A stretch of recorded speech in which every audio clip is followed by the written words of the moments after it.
n'importe quoi. Mandibulata, et aujourd'hui on va parler de la troisième période de l'ère paléozoïque, le Silurien. Et c'est parti pour l'épisode. Alors, le Silurien a commencé il y a 443 millions d'années et s'est terminé il y a 419 millions d'années. Et maintenant on va étudier le climat et l'air de cette époque. Au Silurien, il avait 14% d'O2 dans l'air, en gros d'oxygène quoi. Ce qui était faible comparé à aujourd'hui avec 21% d'oxygène dans l'air.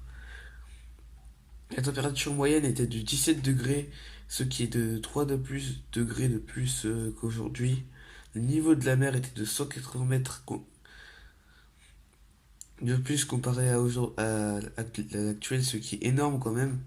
Bon, maintenant on va étudier la faune et la flore marine du Silurien. Bon, après l'extinction de l'Ordovicien, il ne reste plus grand chose. Beaucoup d'espèces ont disparu, mais les survivants à cette extinction connaissent une nouvelle radiation évolutive.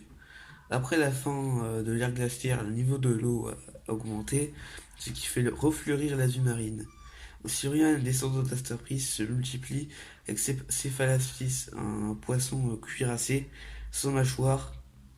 Et aussi, l'évolution a enfin décidé de faire des poissons avec des mâchoires.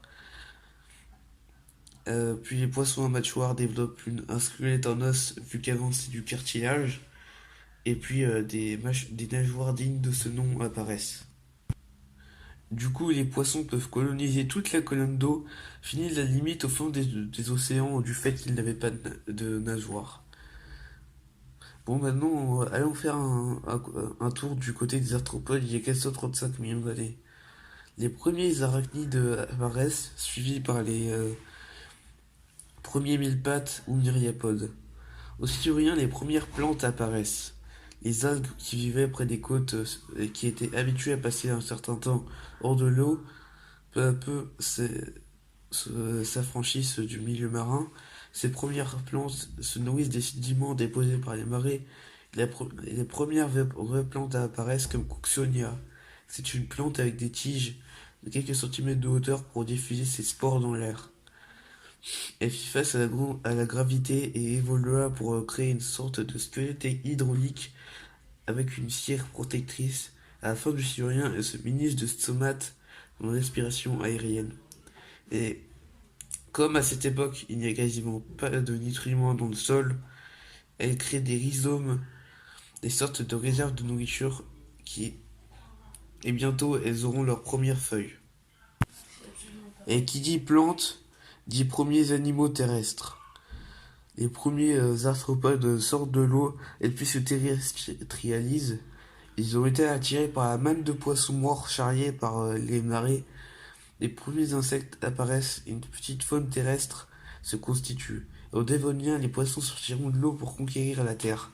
Bon, retournons dans l'eau pour voir la faune marine.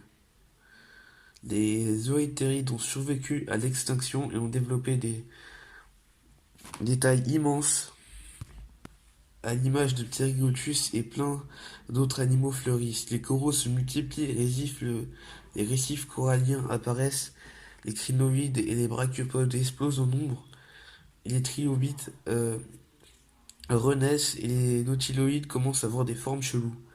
Et au Silurien, un groupe de poissons apparaît, les placodermes, qui au lieu d'avoir des dents ont des excroissances osseuses bien tranchantes. Ils ont des plaques sur leur corps qui font office de bouclier. Après avoir fini la partie sur la faune et la flore, on va voir un peu la géologie. Au Silurien, les continents Laurentia, Baltica et Siberia fusionnent pour former le continent Laurussia. Par la collision des continents l'orogénèse de la chaîne de montagnes calédoniennes commence et il y a plus de glace au pôle. Non, il n'y a plus de glace au pôle.